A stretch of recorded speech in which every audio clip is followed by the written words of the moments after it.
বন্ধুরা, ধনী হয়ে ওঠার জন্য ধনী চিন্তাভাবনা কিভাবে জন্ম দেয়া যায়, আজ আমি আপনাদের সাথে একটি কাহিনী শেয়ার করছি, যার মাধ্যমে আপনারা বুঝতে পারবেন।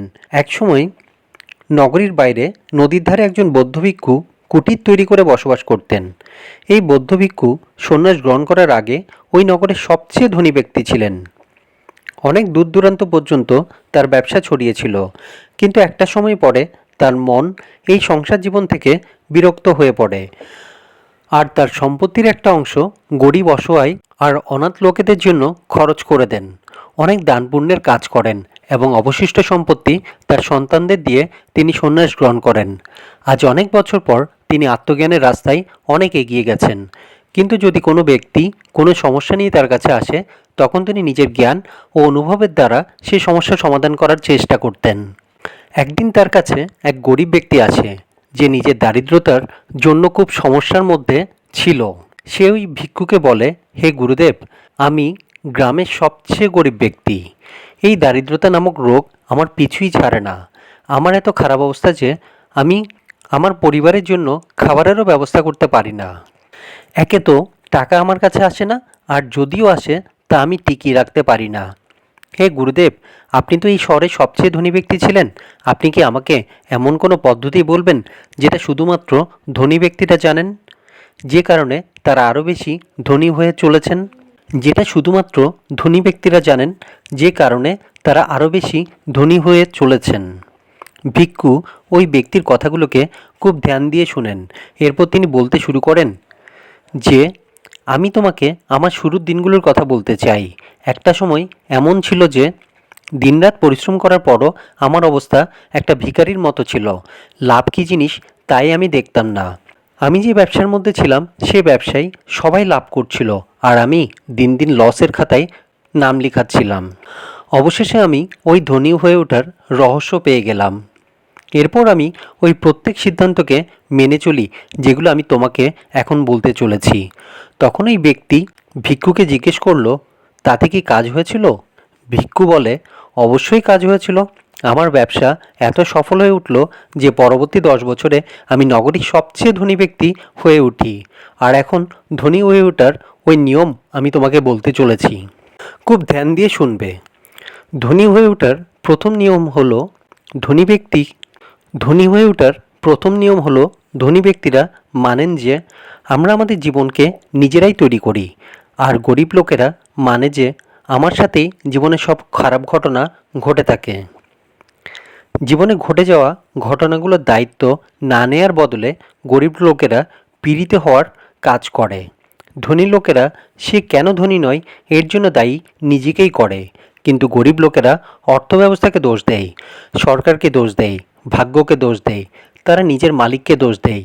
সবসময় গরিব লোকেরা কোনো ব্যক্তি বা পরিস্থিতিকে দোষ দিয়ে থাকে, তারা নিজেকে ছাড়া বাকি সবাইকে দোষ দেয়। দ্বিতীয় কথা হলো, তারা সবসময় নিজেকে সঠিক প্রমাণ করার চেষ্টা করেন। যে ব্যক্তিরা টাকার গুরুত্ব বোঝে না, তাদের কাছে কখনো টাকা থাকে না। ধনী ব্যক্তিরা টাকার গুরুত্ব খুব ভালোভাবে বোঝে। ধনী লোকেরা টাকার খেলা জেতার জন্য খেলে, আর গরিব লোকেরা টাকার খেলা হার থেকে বাঁচার জন্য খেলে। ধনী লোকেদের লক্ষ্য অনেক বেশি ধন সম্পত্তি ও সমৃদ্ধি হয়ে থাকে, শুধুমাত্র কিছু টাকা কামানো নয়। অন্যদিকে গরিব লোকেদের লক্ষ্য হয়ে থাকে কোনোভাবে দিন চালানোর মতো টাকা। যার লক্ষ্য যতটুকু সে ততটুকুই পাবে। লক্ষ্য যদি বড় হয়ে থাকে তাহলে বেশি পাবে, লক্ষ্য যদি কম হয়ে থাকে তাহলে কম পাবে। মধ্যবিত্তরা তার থেকে আরেক ধাপ এগিয়ে থাকে, কিন্তু তারা শুধু আরামেই থাকে। কিন্তু আরামে থাকা আর ধনী হয়ে ওঠার মধ্যে অনেক পার্থক্য। যদি তোমার লক্ষ্য আরামদায়ক অবস্থায় থাকা হয়ে থাকে, তাহলে তুমি কখনোই ধনী হতে পারবে না। একটা কথা আছে, যদি তুমি তারার দিকে নিশানা করো তাহলে তুমি চাঁদ পর্যন্ত পৌঁছে যাবে। অর্থাৎ যদি তোমার লক্ষ্য কোটির দিকে রাখো, লাখ তো তুমি পেয়ে যাবেই। কিন্তু গরিব চিন্তাভাবনা করা লোকেরা বাড়ির ছাদ পর্যন্ত নিশানা করতে পারে না, অর্থাৎ অনেক ছোট লক্ষ্য স্থির করে থাকে। আমরা সেটাই পাই যেটা পাবার জন্য আমরা লক্ষ্য ঠিক রাখি। যদি আমরা ধনী হতে চাই, আমাদের লক্ষ্য ধনী হওয়ার দিকে হতে হবে, কাজ চালিয়ে যাওয়ার মতো না, অথবা আরামদায়কভাবে থাকার মতো না। তুমিও জেতার জন্য খেলো, হার থেকে বাঁচার জন্য না। ধনী হয়ে ওঠার তৃতীয় নিয়ম হলো, ধনী লোকেরা সবসময় নিজেকে ধনী হয়ে ওঠার জন্য উৎসর্গ করে দেয়, আর গরিব লোকেরা ধনী হয়ে উঠতে চায়। এখানে আমি উৎসর্গ কথাটা ব্যবহার করেছি। উৎসর্গ কথাটার অর্থ হলো কোনো সংকোচ ছাড়া নিষ্ঠার সাথে সংযুক্ত হওয়া, তাতে দিন হোক বা রাত, সকাল হোক কিংবা সন্ধ্যা, রোদ হোক কিংবা বৃষ্টি। এর অর্থ হলো কোনো কিছুই বাকি না রাখা। অর্থ উপার্জন করার জন্য যে কোনো কাজে নিজের 100% দেয়া, যে কোনো কাজ করার জন্য তৈরি হয়ে থাকা, যতটা তার জন্য দরকার ততটা সময় পর্যন্ত লেগে থাকা। এটা হলো একটা যোদ্ধার পদ্ধতি। কোনো বাহানা, কোনো বাহানা, কোনো যদি কিন্তু নয়, আর হার স্বীকার করার কোনো বিকল্প নেই। এটা হলো একটা যোদ্ধার পদ্ধতি। কোনো বাহানা, কোনো যদি, কোনো কিন্তু নয়, আর হার স্বীকার করার কোনো বিকল্প নেই। তুমি কি প্রতিদিন 16 ঘন্টা কাজ করতে ইচ্ছুক? তুমি কি তোমার সব কিছু মজা, আনন্দ ছাড়ার জন্য তৈরি? তুমি কি তোমার পরিবার এবং শখ ত্যাগ করতে ইচ্ছুক? তুমি তোমার সময়, এনার্জি, পুঁজি লাভ ছাড়াই বাজি রাখতে প্রস্তুত? ধনী ব্যক্তিরা নিজের লক্ষ্যে পৌঁছার জন্য দরকারি সমস্ত সুযোগের উপর ধ্যান দিয়ে থাকে, আর গরিব ব্যক্তিরা বাধার উপর ধ্যান দিয়ে থাকে। ধনী লোকেরা ওইসব জিনিসের উপর ধ্যান দেয় যেটা তারা পেতে চায়। গরিব লোকেরা ওইসব বিষয়ের উপর ধ্যান দেয় যেগুলোকে তারা পেতে চায় না। ধনী ব্যক্তিরা সবসময় সুযোগের উপর দৃষ্টিপাত করে, যেখানে গরিব লোকেরা শুধুমাত্র বাধা এবং সমস্যার দিকে দৃষ্টিপাত করে। সেজন্য তারা পায় নানা সমস্যা এবং বাধা। কথাটা একদম পরিষ্কার যে তোমার একাগ্রতা কোন জিনিসের উপর, এটাই ঠিক করবে যে তুমি জীবনে কি পেতে চলেছ। ধনী হয়ে ওঠার পঞ্চম নিয়ম হলো, ধনী ব্যক্তিরা অন্যান্য ধনী ব্যক্তি এবং সফল ব্যক্তিদের প্রশংসা করে, আর গরিব লোকেরা ধনী এবং সফল লোকেদের হিংসা করে। শিক্ষার বিষয় হলো এটা, যদি তুমি কোনোভাবে বা কোনো প্রকারে অন্যের জিনিসে কখনোই পেতে শিক্ষার বিষয়